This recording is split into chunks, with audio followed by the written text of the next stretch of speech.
I got on my very first one-on-one coaching call with one of my brand new clients that I just enrolled into my program a couple of days ago. Now, luckily for you, he came to this call fully prepared to ask me interview style questions, almost like a podcast. Every single one of these questions will give you an inside look into the way that I view the world, business, and sales from a perspective that most people have never seen or heard from me before. The next 48 minutes and 22 seconds are absolutely worth your time. Put in your headphones and listen to what I have to say. It can and will change the way that you view and operate inside of the world if you pay attention. Enjoy. What are the core beliefs that you hold about sales and closing? Sales or service. Like that's easy. And it's really that simple. Sales isn't some like crazy complex quadratic formula. It's like, dude, sales is service. If I can help you, that is now my responsibility to close you. And that's it. So like I don't think like, oh, are they gonna think about me if I hold them? Like, what are they gonna think if I hold them accountable? Are they gonna think I'm mean? Are they not gonna like me when I was a closer? Or are they not gonna buy and then tell the company that I was like masculine? Like all of that is out the window because I'm coming from a place of genuine love and care and service to them. And this really, like, I've always had this belief for the past 5, 6 years of being in the online high ticket world. When it really set in, I actually have the moment that it set in captured on camera that you can go look at right now. And I was sitting in my office. I pulled my chairs over here and I was sitting with Zach Reyna filming a testimonial. And we're side by side, so the camera's not cutting. It's just him and I. And he literally says, when I hired you, I didn't even like you. And that's when you can see it in my face. I'm like, he just said he didn't even like me, but he bought from me because he knew that I would serve him at the highest level. And that just reinforced the belief that much stronger that we don't need to be liked in order to make sales. We need to be trusted and respected, that these people are 100% confident that I'm going to lead them to where they want to go with some accountability and masculinity to ensure that they make it on that journey to the other side. So if my job is to serve you, I can't do that unless I sell you. Sales is service. And do you believe that you can sell everyone? No, not everybody should be sold. Some people aren't a good fit. Some people, the timing doesn't make sense. Some people would get better results in my program if they waited 1 month, 2 months, 3 months. Like not everybody should be sold. I think if you're trying to sell everyone, you're playing on the line of morals and ethics where like realistically not everybody's a fit. When I get on a call with someone and they're like, I have no leads. Okay. I don't just give up, but I'm like, do we have a game plan to get leads? Like, do we have leads coming down the pipeline? And if it's, maybe I won't work with them. Like I'll teach them sales, but they're not going to make any money. And if they still want to work with me, I'm like, hey, look, just so we're on the same page. I'm going to teach you the skill of sales. You're going to make no money from this skill today, but it will stay with you the rest of your life and serve you later long term. Like, I just want to make sure you're cool with that. And as long as I'm very upfront, very honest, again, sales or service, I want to serve them. And if I'm over promising, under delivering, and playing on hype and excitement rather than the reality of what is genuinely and actually going to happen, then I can live with that. I'm cool with that. So no, not everybody's closable. When I was a closer and they tried to tell us that, like, oh, Yeah. everyone should be sold. I'm like, not if you have morals and ethics and a heart, like not if you want to sleep good at night. So I'm not going to sell somebody who's genuinely not a good fit for me, or maybe they're a good fit for me, but they're a better fit for someone else. I'll pass up on that deal. I'm okay with that. Hmm. It's abundance, bro. Like Okay. in life, you expand or you contract. There's no in between. And if you think I'm just kind of hanging out, no, you're contracting. That's it. So I want to live life like this, not like this. And so if you can only expand or contract, that is an abundance expansion mindset, where a contraction mindset is like, I really need this money. I really need to close this deal. Like, what if they go work with some dude? I'm in abundance and my ideal clients are flowing to me effortlessly. And I don't need to sell somebody who's not a good fit or the best fit for me because I'm going to be miserable later. Like I've done it, dude. I've taken on clients that I probably shouldn't have taken on. I was honest with them about it and they were cool with the situation. But in my mind, I was like, I probably am going to be miserable later, but I want the money. Contraction mindset. and then it always bites me in the ass later. And I'm like, I would give all this money back twice to not have to deal with this shit right now. Yeah. This is good. This is what I'm looking for. I'm looking for your beliefs because anytime I'm working with somebody, I try and understand what are their beliefs because that leads to the thoughts, emotions, actions, and results. So, what other core beliefs do you have about sales or abundance? Here's one that's not really sales or abundance, but I think you'll like. Business is easy. Yes. Tell me about that. It's just so fucking easy, bro. Like people, like you have to think, right? You're in the mindset world and like the higher level of consciousness and strategy. So you'll understand this, but when you're born, you're being fed beliefs and you don't have a choice. Exactly. You like you just don't have a choice. It's unfortunately, it's kind of the luck of the draw with how you're raised. And if you have really high level parents, it's really easy for you to grow up and have really high level beliefs. If you have very, like, let's say, scarce parents that are like, oh, spending money is bad, you inevitably grow up frugal and you don't want to spend any money. But there comes a point in every person's life when they turn 18 years old and they become an adult, at least here in the States, you are now legally an adult, that you have to make the fucking decision to say, do I want to keep doing what I've been taught and programmed? Or do I want to start thinking outside the box and creating my own beliefs, which create my own habits and my own actions and my own results? Because I'm now an adult and nobody is coming to save me. When you're a kid, you need someone to save you, right? You need someone to make sure your shoes are tied and you look both ways before you cross the street. When you're an adult, ain't nobody coming to save you. Friends, family, mentors, nobody. You got to figure that shit out on your own. And so a lot of people have just been taught that entrepreneurship is hard. Building a business is hard. Most people fail. You'll never make money doing that thing. And then you finally get the courage to do it. And then what does everyone around you say? Oh, you're going to fail. It's not going to last. Da, da, da, da, da. Like the inevitability of success. I saw this. This kid was writing this in a notebook at a conference. And I took a photo of his notebook. And it was the inevitability of success. I never heard that before. I was 18 years old. Mm. And essentially, it went something like, at first, they say it won't work. And then when it starts to work, they say it won't last. And then when it starts to last, they'll tell you you got lucky. And then when it lasts even further, magically, everybody wants to be your friend. So all those people, when you finally get the courage to start the business, they're like, dude, that's not going to work. It's not going to last. You're bad. This, da, da, da, da, da. And then it starts to work. And then they're like, yeah, that's not going to work long term. Da, da, da. And then it does. And like, oh, you just got super lucky. And that's why I posted on my story yesterday, me getting off the treadmill at 5:45 in the morning. And I said, you can't say I got lucky when I've documented it all with a little kiss face. Like, fuck you. I Right. saw that. And Yeah. so for me, I just don't think business is hard. I think business is really easy. I think you just quadruple down on client success. You really care about people.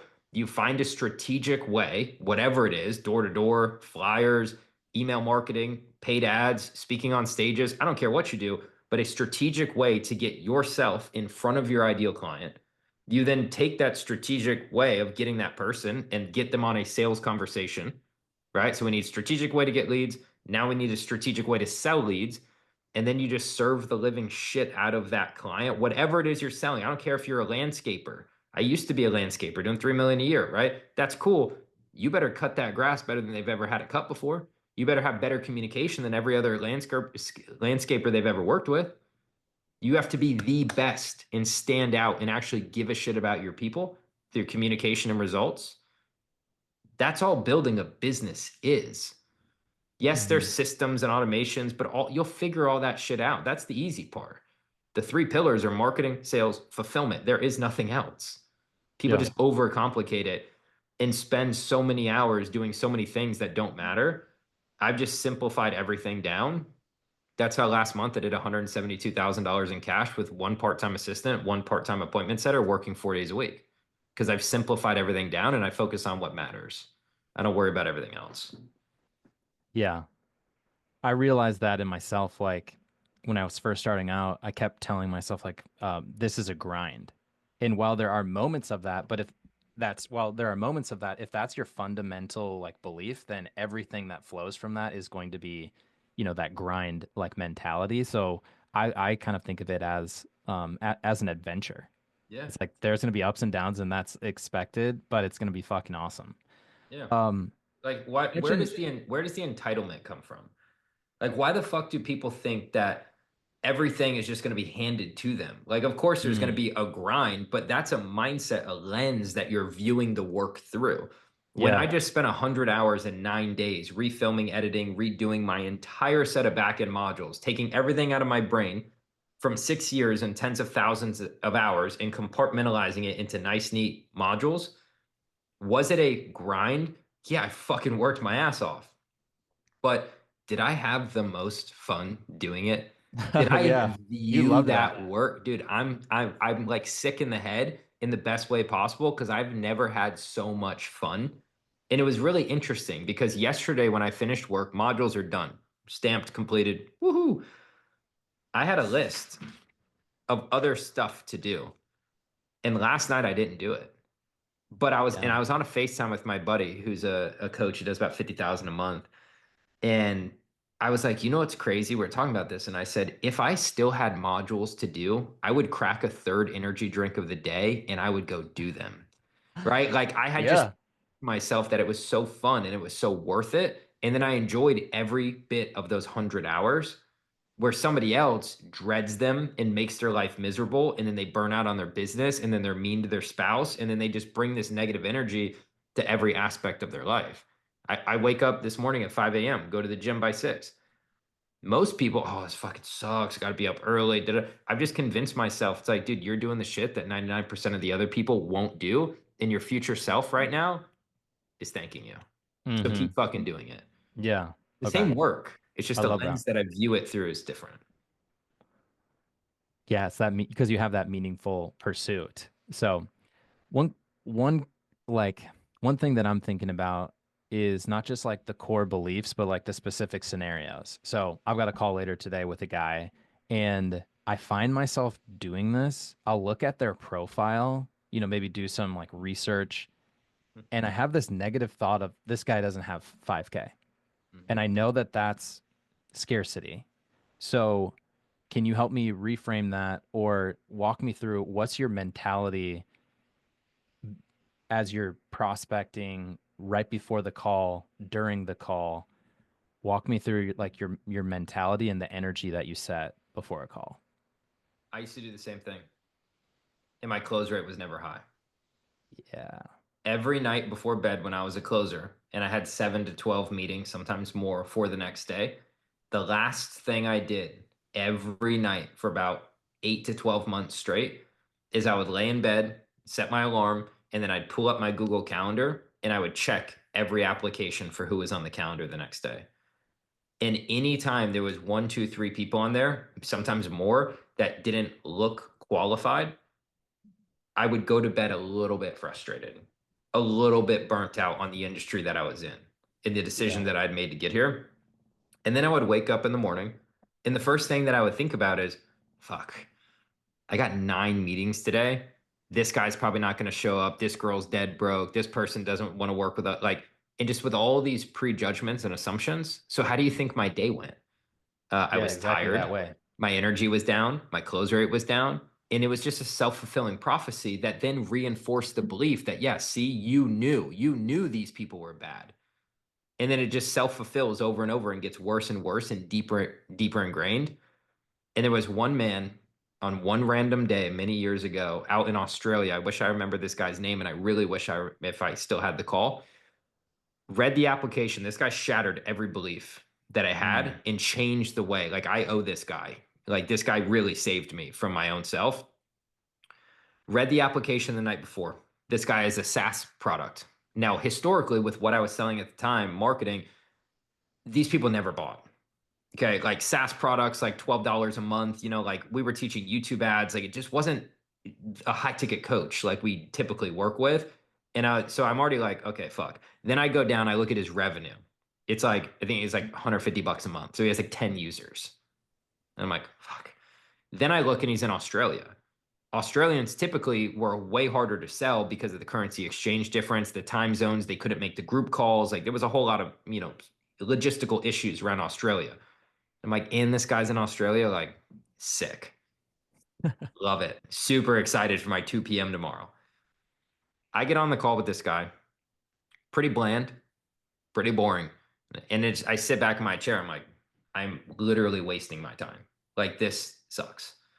But I go through the call, not with good energy. And as I start talking to this guy more and more and more, I find out that this guy has a SaaS product. It's brand new, basically in pre-launch, has a couple beta users. But apparently, unbeknownst to me, this guy is like a software legend. Like, he has produced massive, like 50 to $100 million exits on software companies. He's like name dropping companies that I've heard before. Like, this guy is like legit. And he shattered my belief that you can't judge a book by its application, right? You can't just read an application, look at an Instagram, be like, oh, this guy would never fucking buy from me. And what do you think happened at the end of the call? Paid in full, $9,800. In Australia, it was like 15K at the time. And it shattered every belief that I had. And from that day forward, I never read another application until I was logging into the sales call. Mm. And I could do that at the time because I was a closer. So I had a head of sales or a head of ops like reading the application. So they were at least somewhat decent enough to stay. Obviously, as a business owner, you don't want to not read an application. But I had a guy book a call with me, took the call yesterday. He booked the call the day before. So on Sunday, he books a call with me. In his application, for every question, the answer was non, non. And I read through, I'm like, okay, cool, spam. And at the very bottom, I almost missed it because I read the first three. I'm like, okay, I'm canceling this. At the very bottom, it says referral from insert one of my current clients' names. That's interesting. So I reach out to my current client on Sunday night. I'm literally sitting in the hot tub. I see this application. I send the message. I'm like, hey, who the fuck is this guy? Like, what is this? And he's like, oh, it's a guy I know. He wants to get into the world of high ticket sales. Not a coach, not a closer. He's just in between jobs right now. And I'm like, bro, that's not who I teach. That's not like my ideal client. And I'm judging it.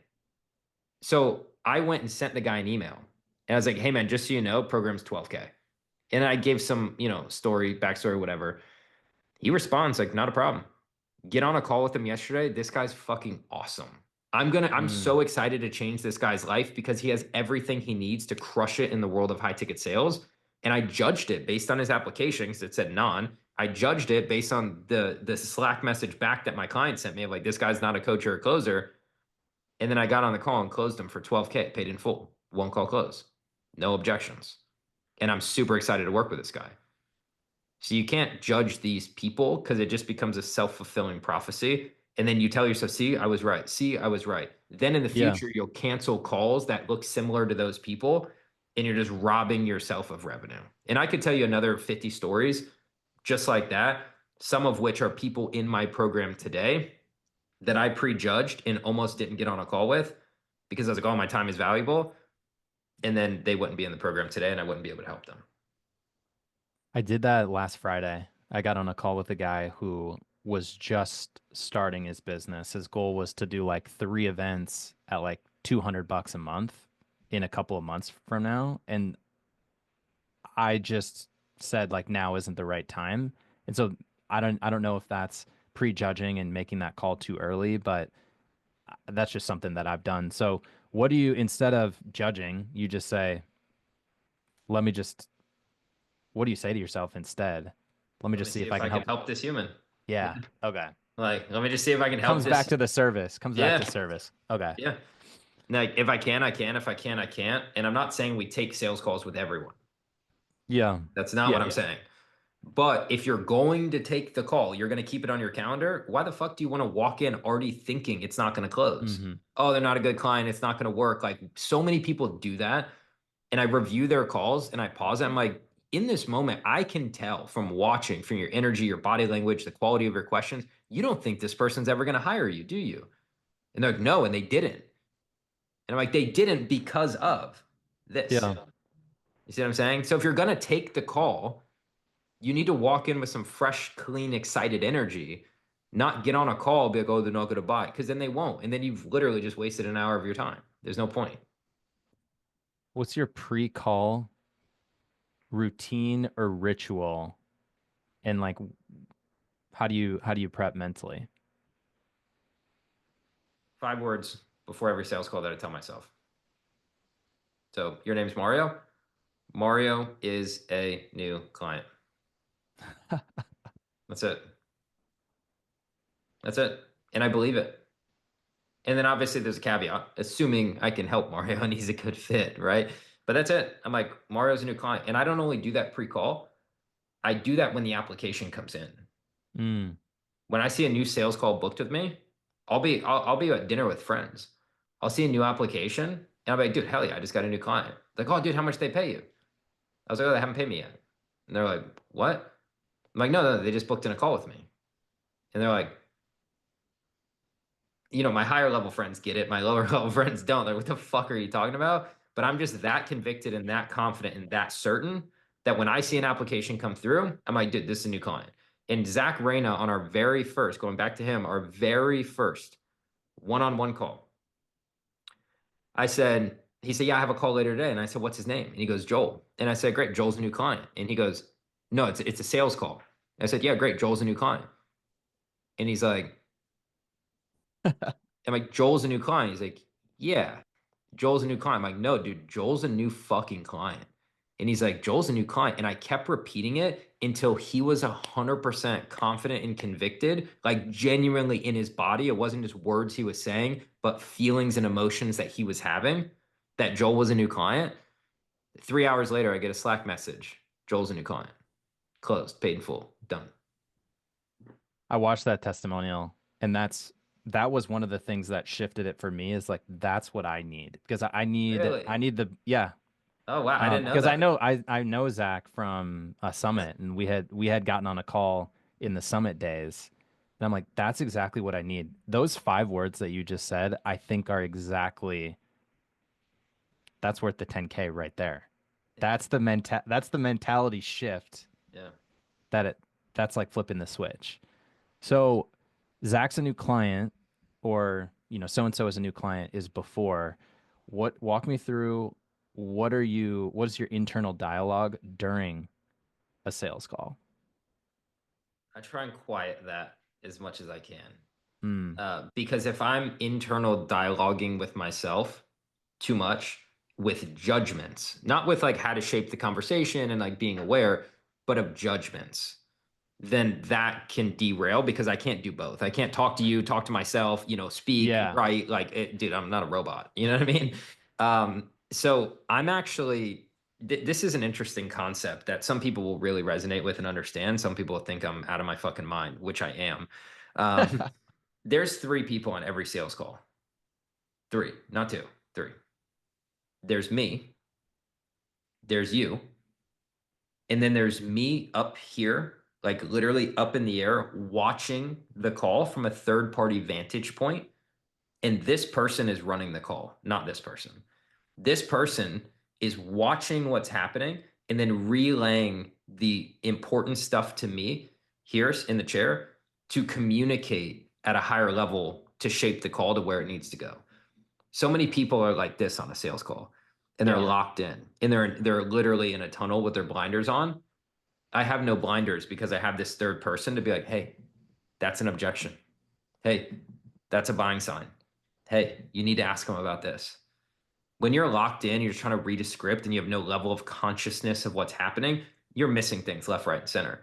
That's how I've probably done, I don't know, 3,000 call reviews at this point, like over the past 5, 6 years, like building teams for my clients, whatever, right? My own. And it's really easy when you watch a call to be like, oh, I see that now, but you've already lost the sale now. So how do we do that in real time? We have this third person up here relaying the information where I can pause a call for you and be like, hey, this guy doesn't buy, and here's his objection. You're like, well, how the fuck do you know that? I'm like, he just Hmm. said it cryptically, but you missed it because you had your blinders on. You were just thinking about the next question to go to. You missed that objection, and if you would have handled it proactively, they probably would have bought. Hmm. I do that in real time on my calls, which then shape the way that I make decisions and the words I say, the brevity I use, things, everything I do on the call is shaped by that third party. That's cool. I've never thought about it that way. And you kind of mentioned this, but like, what are the things that that third level self is relaying to you on the All of it, sales call? every bit of Like, it. Body oh, language, my body language, their body language, tonality, confidence, cadence, brevity. They're basically just like giving real-time feedback. Like, you know how I review the calls of my clients and I just yeah. pause it and give feedback? Yeah. I'm doing processing that in real time.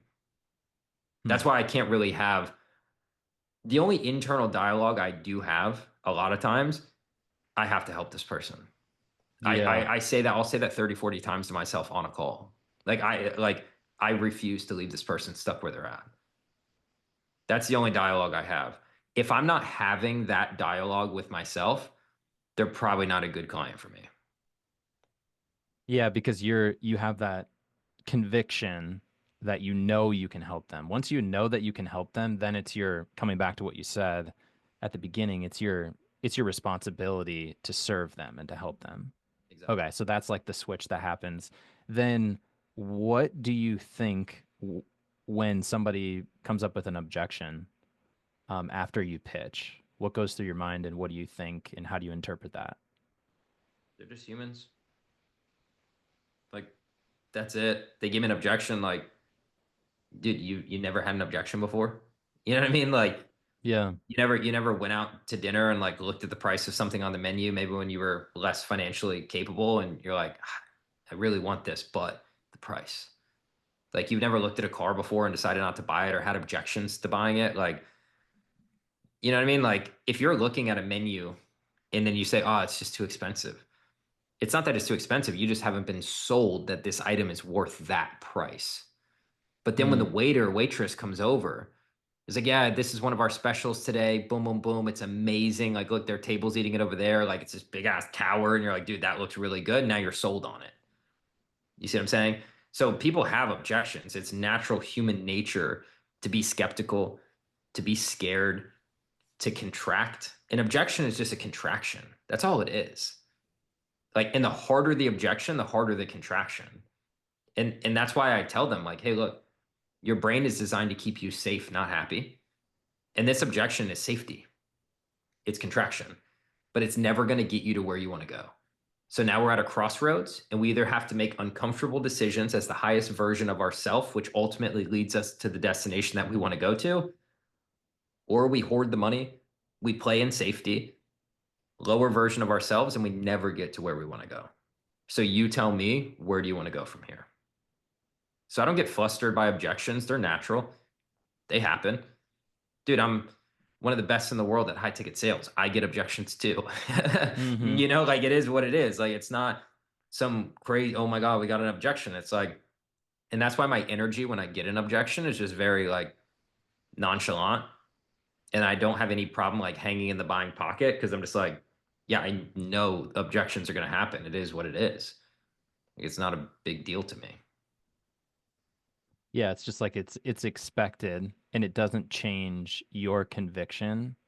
And then one of the other things you and I talked about before, and something I'm trying to get better at, is just embodying and bringing more of the authoritative, abundant, masculine leadership style rather than playing like that mindset coach that asks questions.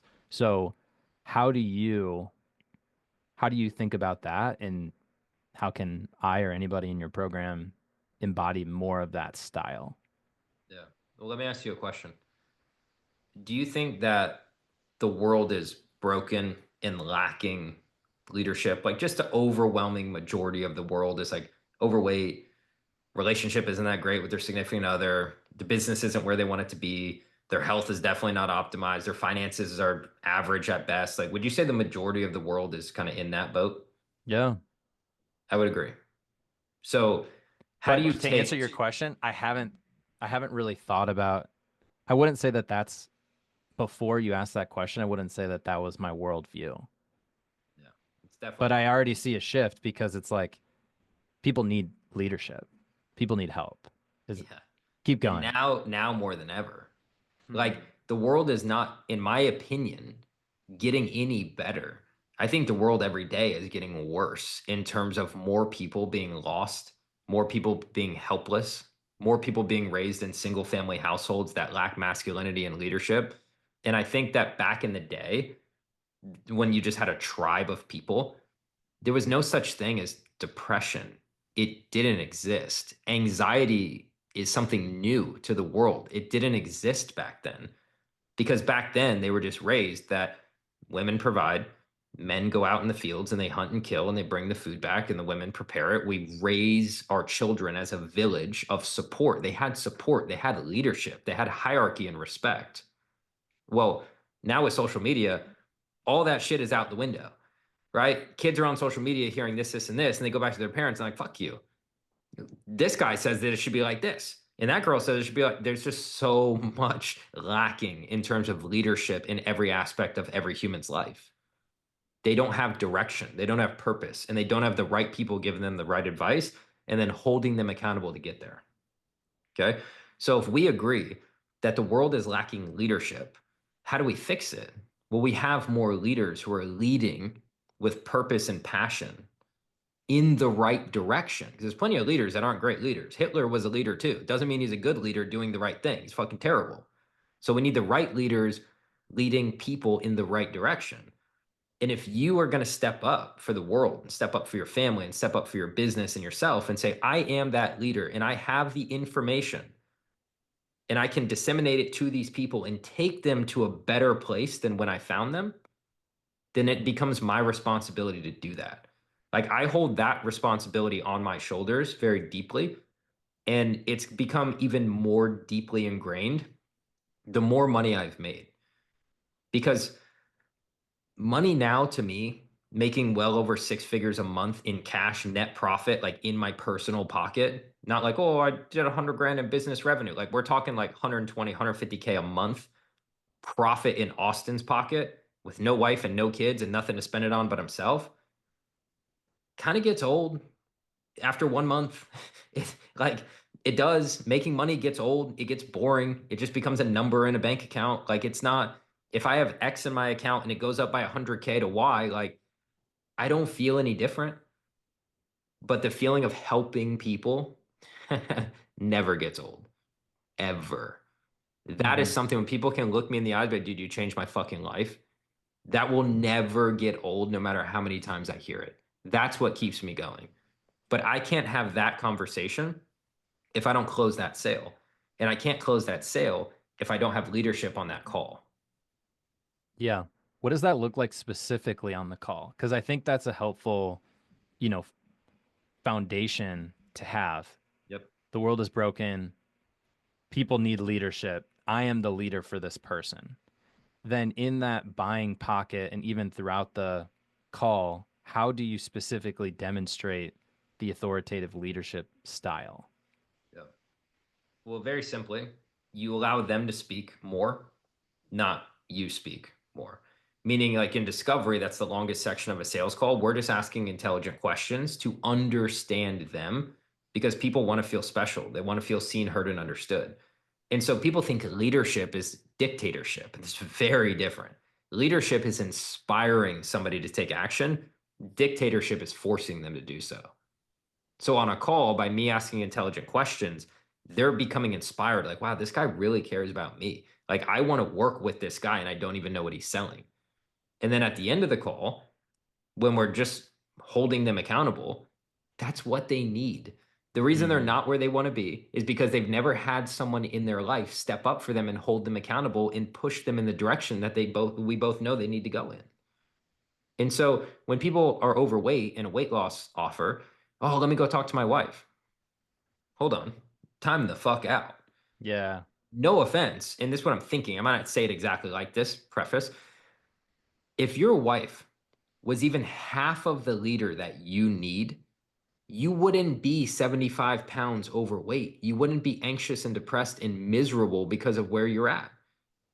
And so, how is that a good idea to go speak to the person that you spend the most time with that's allowed you to get here? I'm not saying we want to blame your wife, but I'm saying if your wife was really stepping up for you, you wouldn't be here to begin with. So, why are we going to go take advice from her when she's allowed this to happen? So, I have to be that person and put that responsibility on my shoulders to help this person. So, at the end of the call, it's holding their feet to the fire, it's holding them accountable. It's not allowing them to settle and allow their brain to win. Because if they allow their brain to win, it will always keep them safe and secure and comfortable and happy. It will never, it will keep them safe, not happy. It'll never allow them to get to actual genuine fulfillment of being proud of themselves. Like, dude, I can look myself in the mirror every day, and I do. And I'm like, I'm really fucking proud of you. You work hard, you're honest, you have good morals, you have good ethics. And that's also why I don't really care about people's opinions of me.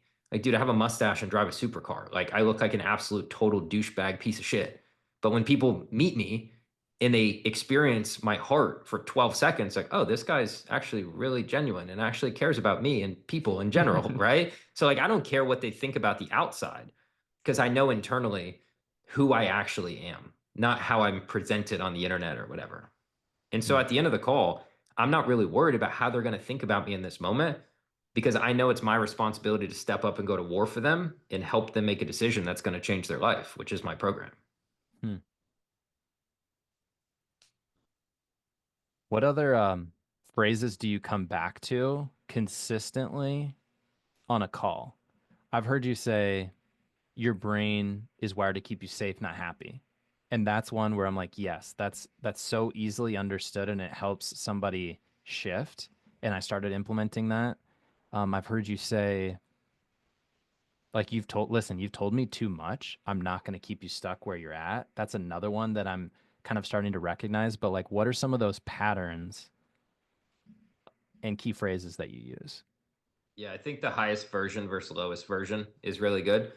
And it's like, hey, Mario, you open a little bit of feedback here? Yeah. Hmm. You sure? Yeah. That's another phrase you can use. Are you open to some feedback? Yeah. And then if it's going to be some pretty tough love feedback, it's like, are you sure? Because you might not love it, but like it needs to be said.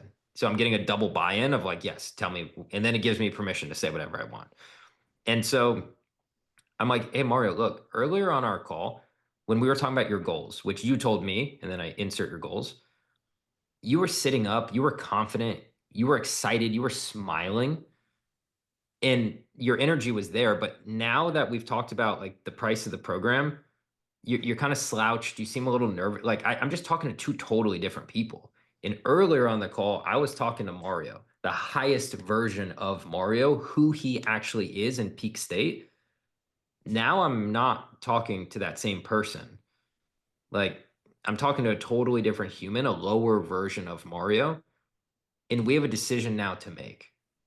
Do we want to enjoy those feelings of high energy, confidence, excitement of what's to come and be the highest version of Mario? Or do we want to settle for the lower, more contracted, scared, nervous version of Mario? That's the lowest version of you.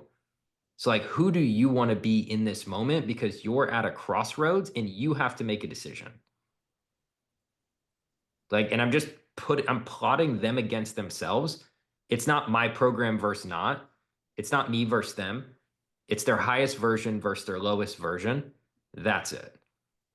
And the way that I think if we're to dumb down what makes me successful, right, which is a very arbitrary term that's kind of in the eyes of the beholder. Like some people look at me and they make in a day what I make in a month and I'm not successful. You know what I mean? Like, but to me, I'm successful and will continue to become more and more successful.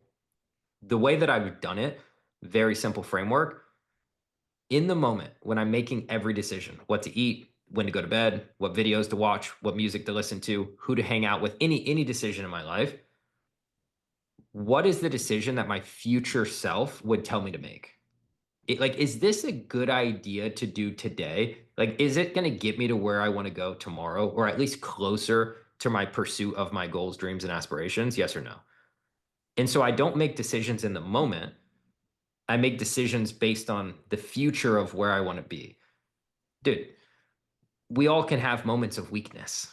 And when it comes Hmm. down to like me right now, I have a fitness coach, private chef. Like, I don't want to eat the shit in my fridge all the time. Like last night, dude, I was dog shit tired, exhausted, had cranked like 9 meetings, had like a 15, 16 hour day. All I wanted to do at the end of the day was go out to eat. I wanted to go to the bar, drive my supercar, sit and get sushi by myself, and just spend an hour and a half by myself out of the house. That's what Austin in the moment wanted to do. But what does future Austin want? To be shredded, to look disgusting, to like have this body and this confidence that he can stick to his discipline. So what did I do? I heat up the food in the fridge and I Chicken ate and it. rice. Yeah, no, it was chicken parm, so it wasn't. Oh, It was a good meal, but it's like at the okay. same time, did I want it in the moment? No, but I knew my future self would be like, dude, you're the man. Do this. It doesn't feel good in the moment. When you told me there's like three people on the call, I thought what you were gonna say is it's you, the prospect, like current version, and the future version of them. But it kind of makes me think like that's like the same frame where you have you reviewing yourself in that sales call. It's just the same thing. It's like your future self is showing up today. So I love that. Um, what other, I want to come back to limiting beliefs. What are some of the limiting beliefs that people have towards the end of a sales call that forces them to lose the sale? I mean, it could be anything, man. They don't, their limiting belief is like you're not that good. The limiting belief is they're not that good to actually do the work. Limiting belief is I can't afford it. Limiting belief is I need to check in with my spouse. Like there's infinite limiting What beliefs. about for you as the salesperson, though, or for me as the salesperson? Uh, What potential limiting beliefs do I have that are forcing me to retreat or back away at this, like towards the end of the call? I don't have any, but what I see in most sales people or coaches, whatever, if they're not 1,000% confident and convicted that they can genuinely change this person's life, that Mm, will allow them to exit the buying pocket because they're not 100%. yeah, But if you, and that's why I do deep discovery, because if I am 100%, yeah, I don't have any limiting beliefs. In my mind, I'm like, this person would be out of their mind to not hire me. That's how I think. yeah. It all comes back to the conviction because I recognize that in myself where I'm kind of like, I think I could help this person. I know I can, but not 1,000%. And then I retreat and I don't really like go hard. So I think that's the shift for me is really make sure through discovery that I'm 100, 1,000% convicted. And then I, then I'm morally obligated. I can't let them Then you're go. just a shitty human if you don't. Yeah. So that's a good takeaway from me that I just have to be convicted. So I had a this call is, 2 weeks ago, more feminine prospect, didn't hold her accountable. She's like, oh, like I'm just scared, I'm this, I'm that. Very feminine, energetic prospect. And I didn't hold her accountable in the way that I should. And that woman will haunt me for a very long time because she's genuinely fucked without me. And if it's not with me, she needs to make an investment. But the fact that I couldn't or didn't, I could have, but I didn't mm, close her on that call. You think somebody else who doesn't have the skill set that I have can close her? Probably not, which means she's not going to get the help she needs. And she'll be stuck where she's at for a very, very long time. And if she does force her way through that situation, it's going to be long, treacherous, and painful. And what takes her 3 years, I could have helped her do in 8 weeks. And I've now done Rena a massive, massive disservice. And that sucks. And I have to live with that. And I have to sleep on that. And I'll run into her a day, a week, a month, 10 years from now. And all there will be is regret from me that I didn't close her and regret from her for not buying. But that's my fault, not hers. I have to take that on the chin and own that with responsibility. And I have to wear the weight of that. And it doesn't feel good. But that's one prospect that I can think of in months and months and months. Imagine people who get on calls with a 20% close rate. So every 10 people they talk to, they have to wear that weight 8 times over every single day, every single week, every single month. I don't want to live with that weight, at least not at scale in that magnitude. So I'd rather just go to war at the end of the call to help these people. And I know they'll thank me later rather than having to live with like, fuck, I just did this person a great disservice. I tell you, I calculated what that number was for me last year of how many people I feel like I could have signed up if I really was better at sales and more convicted. What was it? It was 25 people last year. And I know their names. I went through all of my calls and I'm just like, that was the decision. I was like, I need to get better at this. So, And then yeah, think thanks for about what. this. Think about the 25 names. And now think about the ripple effect of I, impact that you missed out on for their spouses, their kids, their companies, their employees, their friends, their network. You've now done tens and tens and tens of thousands of people for generations to come a disservice. I know it sucks. I don't think Not fun. I've properly this call made me think about you have to consider what's the alternative, the downside of them not getting started, of them doing nothing. So, dude, this is insane.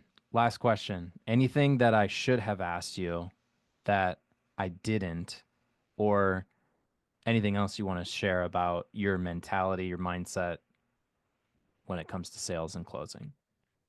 I mean, dude, we just did a whole impromptu podcast and I really loved it. Time I time flew by. This is a I lot of fun. know. So thank you for the question. Dude, people gauge your level of intelligence based on the quality of the questions that you ask. You just asked some very intelligent questions. So I appreciate that. Thank you. I mean, dude, you know me, mindset sales. I could sit and riff and rap for 6 weeks straight without a break. It's what I do and what I love. I think what served me well is just simplicity. I simplify everything. So on a Mm. sales call, I'm not like, Alan from The Hangover when he's at the blackjack table and the numbers are like flying around in his head. Like that's what most people are when they hire me. They're like, oh, okay, if they say this, then I need to say that. And then if they were, and they have these like That's me. formulas, it's nuts. And then they can't That's think me. clearly. I just simplify everything. I'm like, can I help this person or not? I can. Great. I got to go to war for him and get him into the program one way or the other. And it's not just with the words I say, but also my confidence, my energy, my cadence, my tonality, like all of those intangibles are almost more important than the actual words that you're saying. And so the energy through the screen is like, I can help you, and I'm willing to die on this hill to show you that I can help you because I'm not willing to leave you stuck where you're at because I care too much about you because you've told me too much about your situation, and I'm not just going to leave you here. So I'm helping people get out of their own way. That's all it is. When people have objections, they're just in their own way. And we've all Mhm. been there before. We're just in our own way. And I'm willing to help them get out of their own way to make the decision so we can change their life. And I know they'll thank me for that later. Thank you. This has Thank been you. sick. Thank you for the Just questions. 1 week ago, I I mean, I didn't have my pitch. I didn't have like this conviction. I didn't know how to do reoffers, all of that. I feel like I've already leveled up significantly in just 1 week. And I know if I'm just like apply it, um, I know it's gonna explode things. So thank you. I get You're the the same man. feedback when people hire me if they've known about me for a while, social media ads, other programs, whatever. And then they finally get on a call with me, they buy the program, and then they're like 7 days into the program, they're like, why did I wait to do this? Like I should, because everyone thinks to me, oh, the sales guy, right? And I love the questions that you brought me about mindset, leadership, the way that I view the world, because that's who I am and that's what you get in the program. It's not like, oh, here's your Yeah. script, here's, read this script. It's like I'm helping them elevate everything, become better husbands and mothers and Yeah. like parent, like it's just every aspect of life becomes better with closesales.com. It's just branded as like fix your close rate thing. But dude, if you fix your close rate and you don't have the right mindset, you're going to burn your close rate to the ground the next month because you don't think you're worthy of having this many clients. Mm-hmm. And then you're just on this inevitable cycle. So it's like we can't just fix close rate. Well, we also have to charge what we're worth. We also have to do exceptional client success. We have to be able to scale and manage our employees properly with leadership. So it's like there's a lot of things that go into life and business building in general. And I do my best to give all of that inside the program. Yeah. And I can feel it and I see it. Your clients do too, man. That's why you've been so successful. It's because you actually care about client success. And I think we all feel it, man. So thank you. Appreciate that. Absolutely. Awesome, man. Have a good rest of your day.